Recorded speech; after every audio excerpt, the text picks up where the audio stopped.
शरीर और इंद्रियों के सहित अंतःकरण की सरलता। जब अंतःकरण में टिंगड़ी शिंगड़ी पाप ठगी तू मैं मेरा तेरा ये हद पाप विकार कुछ नहीं है, तो एक शांति सरल। देखो एक दुख नहीं हो रहे, चलो से चलता है, जोर से धक्का देके चलता है, धरती से चलता है, पता चलता है फलाना आ रहा है। अरे तुम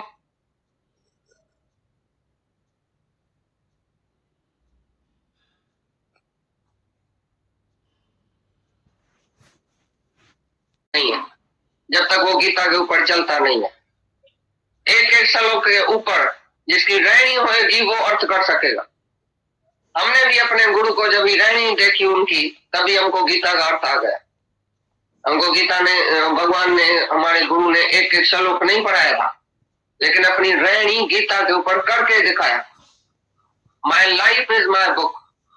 उनकी लाइफ ही शास्त्र थी, तभी हमने उसके लाइफ को देखे और कृष्ण को देखा, अपने गुरु को भी देखा, तभी अपने को भी देखा, तभी ये अर्थ निकल रहा है, नहीं तो कोई नहीं अर्थ कर सकता है।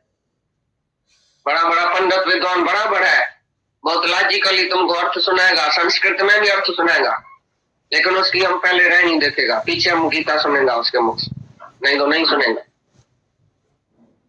तो बात क्या थी? करना चाहते हैं कोई कोई, मैं तो संन्यास लेके जाता हूँ क्योंकि गृहस्थ में झंझट है, क्योंकि गृहस्थ में मरना पड़ता है, कदम कदम पर तुमको मरना पड़ेगा, बेटे के आगे, नौकर के आगे, बहू के आगे, औरत के आगे, सेठ के आगे, नौकर के आगे, कहाँ तुमको नहीं मरना पड़ता है बताओ? तो यह गृहस्थ की भक्ति, गृहस्थ की तपस्या। तो बोलता है जो अपने कर्तव्य पालने में तुमको जो तपस्या करनी पड़ेगी, जो कष्ट सहना पड़ेगा, ये दैवी गुण है भाई। ये बहुत मर्यादा में रहता है, ये बहुत अच्छा है, सबके आगे निम्रता करता है, सेवा करता है भाई, कमाता है बहुत अंदर बैठ की शुद्धि से कमाता है, इसका पैसा भी कमाई का जो है वो शुद्ध है, वो पवित्रता से कमाता है, वो अपने स्वार्थ से नहीं कमाता है, घर में रहता है, सबके लिए रहता है, सबके लिए कुर्बानी करता है, सबकी सेवा करता है, सबको खिला के माता पीछे खाती है, सब बच्चे को संभाल के बाप पीछे सोता है। तो ये कुर्बानी है ना, अपना सुख त्याग करना पड़ेगा तभी तो गृहस्थ में पूरा होएगा। जब तुम अपना सुख त्याग करेगा तभी बहू को सुख देगा, बेटे को सुख देगा, जब भी बड़ा अपना सुख त्याग करेगा, फिर छोटा अपना सुख त्याग करेगा तभी बड़े की सेवा कर सकेगा। अगर सास बीमार पड़ी है, बहू को सिनेमा की इच्छा होगी, अगर मर्यादा में होगी तो बोलेगी सिनेमा छोड़ो, आज सास बीमार है, हम इधर ही बैठ के सेवा करता है, तो उसने छोड़ा ना, कष्ट सहा ना, ये मन इंद्रियों पर कंट्रोल किया ना, तभी मर्यादा में चला ना। तुम किसी भी वर्ण में, आश्रम में, तुम जिसमें भी रहे पड़े हैं, उधर कर्तव्य पालने में तुमको कष्ट सहना पड़ेगा, तभी तुम दैवी देवता होएगा। ये दैवी गुण है, कष्ट सहना। और फिर जब इस सत्संग में आते हैं, शुद्ध धर्म, अपने आत्मा का धर्म, उसमें भी कष्ट सहना पड़ता है और मन और इंद्रियों को रोकना पड़ता है। हे अर्जुन, जहां जहां तुम्हारा मन जाए उधर उधर से खींच के आत्मा में लगाओ, ये भी एक कष्ट है अंदर। तुम इधर आते हैं, देखो नीचे बैठे हैं, ठंडी में, गर्मी में, सर्दी में, कहां कहां से आते हैं, ये भी एक कष्ट है। ये अपने उद्धार के लिए तुम कष्ट सहते हैं। स्वधर्म है ये तुम्हारा, आत्मा का धर्म क्या है उसके समझने के लिए तुम कितना कष्ट सहते हैं। घर वाले की गाली भी खाते हैं, दुनिया की भी गाली खाते हैं, कोई तुम्हारी निंदा भी करेगा, इतना सुबह सुबह में माई कहाँ जाती है, घर बच्चा छोड़ के निंदा होगी, ये भी एक कष्ट है, निंदा सहना। लेकिन स्वधर्म के लिए जो भी तुम कष्ट सहता है वो दैवी गुण है तुम्हारा, और दैवी गुण से ही तुमको भगवान प्राप्त होएगा। दैवी गुण जो है वो मुक्ति को प्राप्त करने के लिए है। तो ये जरूरी है, तुम स्वधर्म के लिए जो भी कष्ट सहता है वो बहुत जरूरी है, उसमें तुमको फायदा हो, अंदर की शुद्धि होगी, देवताई गुण तुम्हारे पास आएगा, तभी तुमको मुक्ति और शांति मिलेगी।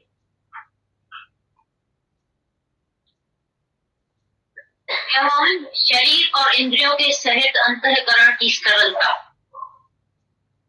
जब अंतःकरण में टिंगड़ी शिंगड़ी पाप ठगी तू मैं मेरा तेरा ये हद पाप विकार कुछ नहीं है, तो एक शांति सरल। देखो एक दुख नहीं हो रहे, चलो भी ऐसा कोई जोर से चलता है, जोर से धक्का देके चलता है, धरती से चलता है, पता चलता है फलाना आ रहा है। अरे तुम्हारे आने का पता भी किसको नहीं चले, इतना धीरज से चलो, इतना शांति से चलो, एक एक बात में धीरज होना चाहिए, किसी के भी मन को दुख नहीं पहुंचे। सुबह को तुम उठते हैं, जोर जोर से चिल्लाते हैं, हरिओम हरिओम समझो करते हैं, तुम्हारा बेटा सोया पड़ा है, तुमको निकाल देगा घर से, उसको तुमने दुखी क्यों किया, उसकी नींद क्यों सताया, वो बेचारा अच्छा है, नींद में पड़ा रहे, तो तुम्हारा शुभ कर्म भी उसको दुखी देगा तो भी नहीं करना। तुम शांत में रहो, अपने हरिओम अंदर में बोलो। बाहर से बोलने से अगर किसकी नींद फिटे और वो बेचारा बीमार है, उसको अभी आराम करने का है समझो, और तुम बोल के चिल्लाते हैं, सुबह को उठ के बत्तियां जलाते हैं, भाई मैं सवेरे उठता हूँ, तुमको भी सवेरे उठना है जरूर, वो तुमको पीछेगा अंदर में। तुम्हारे से किसको दुख नहीं हो। हमारा दादा सुबह को उठता था, बत्ती भी नहीं जलाता, खाली बाथरूम की थोड़ी बत्ती जला के दरवाजा थोड़ा बंद करके उधर ही दाढ़ी उतारना, उधर ही ये सब कुछ नित्य नेम तक कर्म करके 6 बजे 5 बजे निकल भी जाता था घर से, जैसे घर में है ही नहीं, पता भी किसको नहीं लगे कैसे क्या हुआ, कैसे उठा, कैसे गया, कैसे क्या हुआ। मतलब हमारे उठने से, बैठने से, खाने से, तैयार होने से भी दूसरे को कष्ट नहीं मिले। ये मन, वाणी और वचन से और कर्म से किसको कष्ट नहीं दिया। भाई मैं तो इधर सोऊंगा, मैं तो, अरे तो मैं नीचे सोऊंगा, तुम ऊपर सो जाओ, क्या हुआ, मैं बाहर सोता हूँ, तुम अंदर सो जाओ। दूसरे के सहूलियत के लिए अपने आप को कष्ट देता है। भाई तुम सब जियो, मैं चलो मरूं, तुम सब जियो, एक एक बात में किसी को भी वो कष्ट नहीं देता है। ये दैवी संप्रदाय है। भाई तुमको मैंने ये अक्षर बोला, तुमको दुख तो नहीं हुआ, जग माफी ली उसी से, भाई मैंने क्यों जोर से बोला। तुम बेटे से, बहू से, नौकर से, घर वाले से कैसा बोलते हैं जोर से, इधर बोलो हमारे से, जैसा इधर बात करता है तैसा घर में करता है। इधर तुम किसको उठाओ, बोलो पानी गिलास लेके आओ, ये सब हमारे बच्चे बैठे हैं ना, तुम इसको उठाओ, बोलो पानी गिलास लेके आओ, घर में बोलता है कि पानी गिलास लेके आओ कि नहीं। घर में कैसे बात करता है और इधर कैसे करेगा हमारे पास। जैसे भगवान से बात करता है तैसे घर वाले से करता है, कि घर वाले को बोला तुम मुंह रखा है, तुम बेवकूफ है, तुम उठता नहीं है, तुम बैठता नहीं है, तुम सेवा नहीं करता है, इनको तो बोलो सेवा करो। कोई भी तुम्हारे से दुखी है तो तुम पापी हुआ। उनसे पूछो, भाई मैं जो घर में वातावरण में रहता हूँ, मैं जो व्यवहार करता हूँ, तुम मेरे से खुश है? नहीं खुश है तो आज से मेरा मौन है, शांत है। जब वो बोले तुम बोलो, तुम सलाह दियो, तुम बैठो, तुम हमारे साथ खाओ, तुम मेरे को सलाह दियो, तुम ऐसा करो, तभी तुम करना उसके लिए, नहीं तो शांत रहो, पहले मौन रहो, अपने उद्धार के लिए रहो, किसी को भी घर में दुख नहीं पहुंचाओ। यहाँ तक कि दादा खाली बोलता था बत्ती क्यों जलाई है, तो हमने जाके सत्संग में बोला दादा तुम बोलता है बत्ती क्यों जलाई है, घर वाले नाराज होते। बोला हाँ अच्छा हुआ जो मेरे को बताया। एक अक्षर भी बोलना पाप है ज्ञानी के लिए, क्योंकि सब नाराज होगा तुम्हारे से। अज्ञानी जो है वो तुम्हारे से नाराज होता है। कोई भी दुनिया में नाराज क्यों हो गए, तुम्हारा वास्ता क्या है किसी से। तुम शांत में रहो, तुम मन से, वचन से, मन में भी कोई खोटा संकल्प नहीं करना किसके लिए। चाहे वो तुम्हारा दुश्मन हो ना, तुम्हारे से दुश्मनी करे तो भी बोलो ये भगवान है, उसकी आध जुगाद उम्र हो, बहुत बड़ी उम्र हो, चाहे वो द्वेष करे, चाहे द्वेष करे तुम्हारे से, चाहे कितना भी तुमको नुकसान भी पहुंचाए तो भी बोलो मैं नुकसान में नहीं हूँ, ये तो मेरे लिए भगवान है। भगवान की ऐसा वृत्ति दृष्टि रखेगा वो एक दिन भगवान हो जाएगा। लेकिन दूसरा नहीं देखो, मन से भी कभी खराब नहीं सोचो, वाणी से भी एक अक्षर नहीं बोलो सारे दिन में जो दूसरे को दुख हो। इतना तुम शुद्ध और पवित्र हो जाओ। शरीर से भी कोई ऐसा कर्म नहीं करो जो तुम्हारे शरीर के कर्म से किसी को भी दुख हो, किसी को कष्ट मिले तुम्हारे से। तुम बोझ बन के धरती पर रहो, ऐसा कभी नहीं रहना। जहाँ रहो हल्का, तुम खुद अपनी सेवा करो, दूसरे की भी सेवा करो। किसको भी तुम्हारे लिए संकल्प नहीं आवे ये कहाँ बैठेगा, कैसे सोएगा, कहाँ खाएगा, क्या खाएगा, ऐसा हल्का होके बैठो जैसे मैं हूं ही नहीं दुनिया में, मर गया हूं। जैसे कोई मर गया तो उसी का तुमको ख्याल आता है, तो ऐसा क्यों करता है, ऐसा क्यों करता है। तुम भी ऐसे मर जाओ, अपनी शांति में रहो। तो मन से, वचन से, कर्म से, कर्म भी ऐसा कोई नहीं होवे तुम्हारे शरीर से जो दूसरा कोई दुखी होवे तुम्हारे से। ये अच्छी तरह से सोच के बताओ हमको, तो तुम्हारे मन में या वाणी से या कर्म से कोई दुखी होता है? ये दैवी गुण है, बड़े में बड़ा गुण है। कि तुम्हारे अंदर ही द्वेष नहीं है तो बाहर से भी कोई ऐसा कर्म नहीं होगा। तुम अंदर ही जो है वो सेवा करने के लिए आया है, सेवा लेने के लिए नहीं आया है, तो तुम्हारा बाहर से भी कोई ऐसा कर्म नहीं होगा। किसी को भी तुम ऑर्डर सारे दिन में नहीं चलाना, भाई ऐसा करो, तो भगवान को ऑर्डर किया। तुम जाके सारी उम्र सारी दुनिया की सेवा करना, पर किसी को कराना नहीं, ये ऑर्डर नहीं करना कभी। ऑर्डर करता है माना तुम अपना किसको समझता है, भगवान नहीं समझता। अगर इधर ऑर्डर करके दिखाओ, हमारे को ऑर्डर करो, तुम उठ के पानी गिलास भर के आओ, क्यों नहीं करता है ऑर्डर? हम भी तुम्हारे बच्चे हैं, करो ना। तो इधर कौन सी भावना है?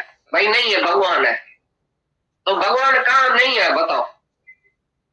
There is not God. तुम्हारी औरत भगवान नहीं है, बच्चा भगवान नहीं है, बहू भगवान नहीं है। जिसको बोलता है पानी गिलास तो लाओ, किसको बोलता है पानी गिलास लाओ? तुम उठ के पानी गिलास भर के पिलाओ सबको, क्योंकि तुम भगवान है, सब भगवान है। तुम्हारा धर्म है सेवा करना, नहीं कि सेवा लेना। फिर दूसरे जन्म में तुम औरत बन के फिर उसी की सेवा करनी पड़ेगी तुमको, अगर अभी सेवा नहीं लेना नहीं बंद किया तो। सब तुम्हारे से दुखी है घर वाले, हमको पता है। जो भी तुम बैठे हैं ना, A to Z घर से चिट्ठी लिखा के आओ, सबको तुमने दुखी किया। हमको सब पता है, ऐसा नहीं कि तुम्हारी औरत या बहू या बेटा हमको बात करके जाता है, हमको तुम सब के स्वभाव का पता है। इतने गुणी मई माया के वश में जो है उसी से सब दुखी है। 3 गुण के वश में तुम है कि नहीं, कभी सत्व में आएगा, कभी रजो में आएगा, कभी तमो में आएगा, बेचारे सब दुखी हो गए तुम्हारे। तो दैवी गुण ये नहीं है। मन वचन और कर्म से किसी को भी दुखी नहीं करना, एक ही चीज को भी दुखी नहीं करना। ये अच्छी तरह से अपने अंदर स्वभाव धारण करो, तभी ये दैवी संपदा का गुण हुआ। हाँ, जो तुमने अनुभव किया है आत्मा का, जो भाषण करता है, कौन भी भाषण जो करता है सत्य भाषण है, उसने सचमुच अनुभव किया है, सचमुच उसमें टिका पड़ा है। तो जैसा सुना है, जैसा तुमने सोचा है, जैसा तुमने अनुभव किया है, इतना बोलना और मीठी जुबान से बोलना। सच चाहो पर मीठा मीठो करे चाहो, ऐसी तरह से बोलो जो उसको सच लग जाए अंदर। सच्चा भाषण माने जितना तुम्हारे अंदर समर्थी होवे, जितना तुम सीखा है, जितना तुम समझा है, उतना तुम बोलो, जितना तुमने अनुभव किया। जास्ती बड़ा बड़ा लेक्चर करना, जास्ती बड़ा बड़ा ये व्याख्यान करना, ये तो माया है, एक सतोगुणी माया है। ये शब्द संत साधु जो तुमको लेक्चर करता है लेकिन अंदर में टिका हुआ नहीं है, और तुम्हारे से पैसा लेता है। उधर से समझना उसने समझा ही नहीं। गीता का पाठ करके 8 आना लेता है तुम्हारे से, तुम भी खुश। 8 आने में गीता का पाठ पढ़ के सुनाया भाई ने, तो 8 आने में तो बहुत सस्ता है गीता। 8 आने में तुम गीता समझ सकता है, तो कहां से तुम गीता समझेगा? किधर से तुम भाषण सीख के आता है? कौन सा भाषण है उसका? सत्य भाषण है। तो जो भी बोले वो पहले देखो तो अनुभव किया हुआ है, उसका ज्ञान अनुभव में लाया है। Practice what you preach. तुमने प्रीच किया है, प्रैक्टिस किया है जो प्रीच करता है। ये दुनिया के जो मास्टर लोग है उसने प्रैक्टिस नहीं किया, ऐसे ही प्रीच करता है। क्यों? घर में जाके इतना इतना बड़ा किताब क्रैम करके आगे लेक्चर करेगा। ये तुम्हारा गुरु गोसाई दुनिया का विक्रम करके गीता पढ़ के पहले एक दिन पहले गीता पढ़ेगा, भागवत पढ़ेगा, सीख के इतना था इतना लेक्चर 1 घंटे में हम करेगा। दूसरे दिन आके लेक्चर करता है, भाई 1 घंटा साधु बोलेगा, फिर तुम दूसरी विषय पर बात करो, बोलेगा नहीं वो कल, आज खाली फलानी विषय पर हम बात करेंगे, क्योंकि फलानी विषय पर पढ़ के आया था कल, भाई इतना ही हम बोलेगा। तो उसने अनुभव किया या क्रैम किया? जैसे मास्टर लोग है ना, क्रैम करके दूसरे दिन आता है, लिख के पढ़ के सबको सुनाता है, फिर दूसरे दिन को भूल जाता। व्याख्यान प्रोफेसर बताए अपनी बात, लेक्चर घर से छुपा के और सारा लिख के क्रैम करके दूसरे दिन आगे लेक्चर करेगा, फिर दूसरे दिन भूल जाएगा। ये इम्तिहान देके आती है ना लड़कियां MSc और MA, आज उसको बोलो तुम MSc का फला ये भाई बताओ, भूल जाएगा। इम्तिहान देके तो भूल जाएगी, क्यों? क्रैम किया था 2-4-8 दिन बैठ के अपने मगज में वो विद्या डाल के जबरदस्ती इम्तिहान देके आया, फिर जाके राम द्रोह किया, भूल गया। लेकिन ये आत्मा कभी भूल सकती है? ये ज्ञान जिसने मन से सुना, अनुभव किया, वो कभी भूल सकता है? 50 साल भी तुम समझो भी गीता नहीं पढ़ो, जो तुमने अभी सुनी है वो तुम भूल सकता है? जो गुरु के मुख से हमने एक अक्षर भी सुना था वो मोती हो गया। जैसे सिप्पी होती है ना, वर्षा की बूंद होती है, स्वाति की बूंद पकड़ के और मोल लगती है तो मोती बन जाता है। अच्छी तरह से गुरु के मुख से हम जो एक अक्षर भी सुनेगा, अच्छी तरह से एक लाइन, एक पॉइंट उठा के जाएगा, वो हमारे जीवन में काम में आ जाएंगे। जाति लेक्चर सुनने का जरूरत भी नहीं है। नानक लेके एक गल और है जखरा जान। नानक को बोलता है तो एक ही बात समझने की है कि तू आत्मा है। उसके लिए सब वेद शास्त्र ये वो स्मृतियां सब एक आत्मा को जानने के लिए लिखी पड़ी। वो जब गुरु समझाता है हमको तो तुम कैसे आत्मा है, तभी हम समझते हैं, इशारा करता है। गुरु के इशारे कैसा, ये महावाक्य जो है वेदों का, वो भी गुरु के मुख से हमको सुनने का। जब गुरु बोलेगा तब तो हम हंसी तीर लगाएगा, तभी हम ब्रह्मस्मयी बोलेगा। बाकी तो वेद से पढ़ के बोलेगा हाँ मैं भी ब्रह्म हूं, तुम भी ब्रह्म है, कभी भी नहीं। वेद शास्त्र भी गुरु की महिमा करके गया। सब ग्रंथ साहब जाके पढ़ो तो मत कोई भरम भूले संसार गुण बिन कोई न तरस पा। जैसो चंदा उगवे सूरज चढ़े हजार, एते चानन होंदिया गुण बिन गोड़ अंधा। कितना भी सूरज और चांद निकले, कितनी भी रोशनी हुए, कितना भी तुम वेद शास्त्र पढ़ो, लेकिन गुरु के सिवाय अंधेरा है, घोर अंधेरा। तुम गुरु के पास चाबी है, तुम्हारी मत को चाबी लगाएगा, जब ये मत खुलेगी तभी सब वेद शास्त्र अंदर जाएगा और गुरु का वचन ही अंदर जाए।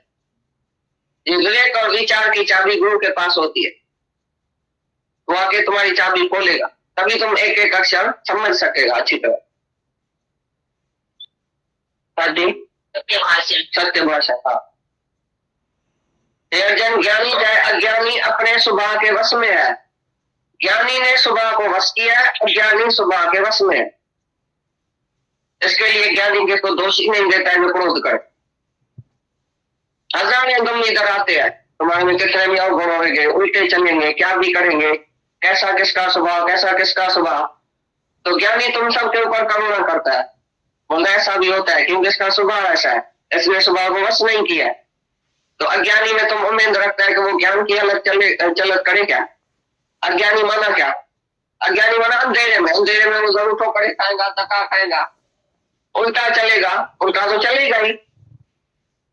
ये तुम क्रोध करके अपने को क्यों जलाता है? दोष दूसरे का, जलता है तुम। कितना मूर्ख है, अपने को क्यों जलाता है? अपने आत्मा को जैसे अंदर जलाता है। भगवान बोलता है मैं अंतर्यामी सबके अंदर बैठा हूं और मेरे को कष्ट देता है। तुम क्रोध करके जब जल आता है ना अपनी इंद्रियों को, अपनी रंग रंग रंग तुम्हारी जलती है, तो अंदर भगवान बैठा है, उसको आगे गर्मी लगती है। और जिसके ऊपर तुम क्रोध करता है उधर भी भगवान बैठा है, उधर भी समझो भगवान के ऊपर ही तुमने क्रोध किया, भगवान को ही तुमने सताया अंदर। जिसको तुमने दुखी किया समझो भगवान को दुखी किया। तुम कभी ऐसा नहीं समझना कि भाई हमने तो इसको बोला ना, भगवान को थोड़ी बोला, हमने तो नौकर को बोला ना, अरे उधर भगवान नहीं है। तो बोलता है जहां बार जो भगवान देखता है वो कभी भी क्रोध किसके ऊपर कर सकता है, और क्रोध करना अच्छा है। युधिष्ठिर को एक दिन मास्टर ने बोला भाई ये काम क्रोध लोभ मोह अहंकार छोड़ के आना, भाई आज क्रोध नहीं करना। तो दूसरे सबने तो आगे सबक सुनाया, युधिष्ठिर ने सुनाया ही नहीं, क्योंकि उसने बोला मैं पहले प्रैक्टिस तो करूं तो मेरे को क्रोध आता है कि नहीं आता है। और क्रोध क्यों नहीं करना चाहिए, सारी रात जाग के उसके ऊपर बहुत विचार किया। भाई क्रोध नहीं करेगा काम कैसे चलेगा, नौकर खराब हो जाएगा, स्त्री खराब हो जाएगी, बच्चा उल्टा चलेगा, सिर पर चढ़ के आएगा और बहुत उल्टा फायदा उठाएगा अगर हम क्रोध नहीं करेगा। बहुत सी ऐसी बातें उसके अंदर आई, आखिर फैसला किया तो नहीं, क्रोध किसी भी हालत में हमको करने का नहीं। दूसरे दिन गया तो मास्टर ने पूछा भाई तुम सबक सीखे हैं? सबने बोला हाँ जी क्रोध नहीं करना चाहिए। युधिष्ठिर चुपचाप बैठा था, गुरु ने पूछा भाई तुम सबक नहीं याद किया? बोला नहीं। तो उसको लपड़ लगा, बोला इतना ढगा बड़े में बड़ा भाई तुम है, तो तुमको अभी तक सबक याद नहीं आया, छोटे छोटे को सबक याद आया, मारपीट किया, ये किया, वो किया, बहुत गाली दिया, क्रोध किया, सबके बीच में से इंसल्ट किया, बेइज्जती किया, तो शांत चित्त मुस्कुराता रहा, शांत। फिर बेचारी को बोला तो अभी मैंने सबक पक्का किया। तो मास्टर बोला कैसे? बोला क्यों तुमने इतनी गाली दिया, धक्का दिया, मारपीट किया, बेइज्जती किया, हमको लगी गई और हमको अंदर क्रोध नहीं आया, बिल्कुल। तभी हमने समझा भी मैंने पक्का किया। मास्टर को शर्म आ गया, उसने बोला मैंने तो क्रोध कर दिया तुम्हारे ऊपर और तुमने क्रोध नहीं किया, तुम तो पक्का हुआ मेरे से भी। तो एक एक बात पर तुम भी प्रैक्टिस करके पीछे बात करना, तो तुमको क्रोध आता है कि नहीं। जब सामने वाला कोई अपोजिट चले, तुम्हारे कहने के बरखिलाफ चले, तुम्हारी एक राय है, दूसरे की दूसरी राय है, तो तुमको क्रोध आता है कि नहीं? वो अज्ञान की अलग करता है, बिल्कुल बेवकूफी की, मूर्खता की। तुमको क्रोध आता है कि तुम करो ना, करता है तो नहीं, इसकी बुद्धि इतनी है, भगवान ने इतनी बुद्धि दी है, बस यहां तक ही वो करेगा काम। या तुम क्रोध करके उसको सिखाएगा, तुम्हारा बच्चा कोई पढ़ने में होशियार नहीं है, तो मारपीट बहुत करो उसी को, तो जाति बुद्धि उसकी भ्रष्ट हो जाएगी, तिखी हो जाएगी मारने से। तुम प्यार से उसको सिखाएगा, शायद वो ठीक भी हो जाए उसकी बुद्धि, लेकिन तुम उसको क्रोध करेगा तो क्या होएगा? जाति में जाति क्या होएगा? पहले तो तुम्हारा नुकसान है, तुम्हारे को हाई ब्लड प्रेशर या लो ब्लड प्रेशर जरूर होएगा क्रोध करने से, और फिर दूसरे का नुकसान, वो हमेशा के लिए तुम्हारे को प्यार नहीं करेगा, हमेशा के लिए तुम उसके प्यार से वंचित हो गए, अंदर ही अंदर वो तुम्हारे को द्वेष करेगा। मैं ये क्रोधी है, क्रोधी से साथ भागता है सब लोग, जैसे एक भंगी से। क्रोध एक चंडाल है, चंडाल का रूप है। कैसी भी हालत में तुमको क्रोध नहीं करने, क्रोध आना ही नहीं चाहिए, क्योंकि मैं ही तो हूं, भगवान है उधर। जब क्रोध आए तो तुमको रोना होना चाहिए, तो मैंने भगवान के ऊपर क्रोध किया, उसको कितना दुख हुआ होगा। ऐसा ही वचन अगर मैंने जैसा क्रोध इसके ऊपर किया, ये हमारे ऊपर करता था, तुमको पसंद आता था? तुमको पसंद है कोई तुमको क्रोध से समझाए? गुरु क्रोध से समझाता तो भी बोलता है गुरु जी ऐसा नहीं बोलो, ठंडा हो जाओ, शीतल हो जाओ, गाली नहीं दो, उसको भी समझाने आता है। तो तुम काय के लिए गाली देता है, क्रोध करना है? गुरु का क्रोध होता है चित्र के संबंध, वो नहीं अपने को जलाता है, नहीं तुमको जलाता है। तुम्हारा क्रोध है सच में, जगत को सच मान के, बेटे को सच मान के, और तुम समझता है मेरा कुछ नुकसान होता है, तभी तुम क्रोध करता है। और गुरु का तुम्हारे से कोई वास्ता ही नहीं है, तुम सुधरो या नहीं सुधरो, उसको खाली करुणा है, प्यार है तुम्हारे लिए, इसके लिए क्रोध करता है। गुरु जो गुस्सा मौन था लगता वो मिठो, गुरु का गुस्सा बहुत मीठा लगता है कि वो हमारा उद्धार है, लेकिन तुम जिसके ऊपर क्रोध करता है उसका उद्धार नहीं होता है, तुम्हारा भी नुकसान उसका भी नुकसान, क्योंकि उधर तुम्हारा स्वार्थ है, ये जरूर सुधरे, ये मेरा बेटा है, ये मेरा है, इसके लिए जरूर सुधरे। गुरु को ये नहीं है कि मेरा है जरूर सुधरे, ये मैं हूं। ये अच्छी तरह से बात समझना, तो तुमको क्रोध आता है कि नहीं, तुम समझो बैठे हो अपनी बात करो, हम समझे कि दैवी संप्रदा वाला है कि आसुरी संप्रदा वाला है। तुम क्रोध किसको आता है? आसुरी वाले को आता है कि दैवी वाले को आता है? तुम्हारी औरत में, तुम्हारा बच्चा, तुम्हारा नौकर, तुम्हारा सेठ, तुम्हारा कोई भी तुमको सच्चा प्यार नहीं करेगा अगर तुम क्रोधी हो। तुम्हारा ऑफिसर समझो क्रोधी है, तुम उसको प्यार करेगा? करेगा, बोलेगा ये समय नहीं आ गया ऑफिस में, अरे क्यों आया है, ये राक्षस आ गया, अभी पता नहीं क्या करे। तुम भी घर में जाएगा, बच्चा बोलेगा ये बाबा आया क्यों है घर में, अच्छा था, सत्संग में बैठा था, गुरु को हमारे को आगे बोलता है ये सबको बांध के रखो इधर, घर में नहीं भेजो, ये घर में रहने के लायक नहीं है, क्रोध कर। जब भी तुम जाता है वो दुखी होता है घर वाला, तुम घर से बाहर है वो बड़ा सुखी है, जो तुम क्रोध करता है, मौन नहीं है तुमको, शांत नहीं है, दैवी लक्षण नहीं है, ये आसुरी संप्रदा का लक्षण है क्रोध। क्रोधी को कोई दुनिया में रहने नहीं देता है, क्रोधी के सामने नहीं जाएगा, उसका दर्शन भी नहीं करेगा। जिसको काम और क्रोध की अग्नि जला नहीं सकती है, उसका दर्शन गंगा जी से भी पवित्र है। ये अग्नि है, तुमको भी जलाती है, दूसरे को भी जलना। ऐसा शीतल हो जाओ, ऐसा तो शीतल ठंडा हो जाओ जैसा बर्फ। बर्फ के सामने जो बैठेगा, जो बाजू में बैठेगा, वो भी शीतल हो जाएगा। सत्पुरुष जो होता है वो बर्फ की तरह शीतल होता है। उसको ये माया की अग्नि, काम क्रोध की अग्नि नहीं जलाती है। इसके लिए उसके छाव में जो बैठेगा उसको भी ठंडाई आ जाएगी। संतर बड़े परमारथी शीतल जिनके अंग, तपत बुझाइन औरों की दे दे अपना रंग। सत्पुरुष तो तुमको बोलता है ज्ञानी, चैलेंज देता है, हमको क्रोध दिला के दिखाओ, ऐसी कोई गलत करो जो हमको क्रोध आवे। देखो आता है, तुम पर मेहरबानी करना हमारे ऊपर भी, कोई ना कोई स्वांग रचा के आओ। देखो हमको क्रोध आता है, हम भी तो अपने को देखे, तुम हमारा विचार नहीं लेता है, कोई ना कोई बात छेड़ के आओ, हम भी देखे तो हमको गुरु ने कितना शीतल किया है। ऐसी तरह से तुम भी सबको चैलेंज दियो, तो हमको भी क्रोध नहीं आएगा। तुम कितना भी उल्टा चलो, हमको क्रोध कभी नहीं आएगा। आए तो हमारे गुरु को चल के बताना है स्कूल में। तुम बच्चे को बोलता है ना, तुम राम चलन करता है, तुम्हारी राम चलन है, हम तुम्हारे स्कूल में आएगा, तुमको आगे बताएगा तुम्हारे मास्टर को। तुम भी सबको बोल दियो अभी हमको कोई भी काम और क्रोध नहीं होगा, वो अग्नि हमारी अभी शांत हो गई है। ऐसा अपने को जांचो अच्छी तरह से। ऐसा नहीं खाली गीता पढ़ने का है, गीता का 18 अध्याय नहीं पढ़ने का है हमको, चाहे एक श्लोक भी नहीं पढ़ो सारे दिन में, तो भी उसके ऊपर प्रैक्टिस करके पीछे दूसरा श्लोक पढ़ो। आज से तुम यही पॉइंट उठाओ, भाई सामने वाला कैसी भी हलत चलत करे, सामने वाला कैसी भी उल्टी हलत करे, हमको क्रोध नहीं आना चाहिए। ऐसा हो सकता है तुम्हारे से कि नहीं? मुश्किल है, बहुत सरल है, खाली भगवान देखो उसमें, तो नहीं देखेगा तुम जिसके ऊपर क्रोध करे, नहीं वो देखेगा तुम्हें, इतना द्वेष बढ़ जाएगा। ये दोनों बीमारी है बड़े में बड़ी, सब बीमारी द्वेष और क्रोध से होती है।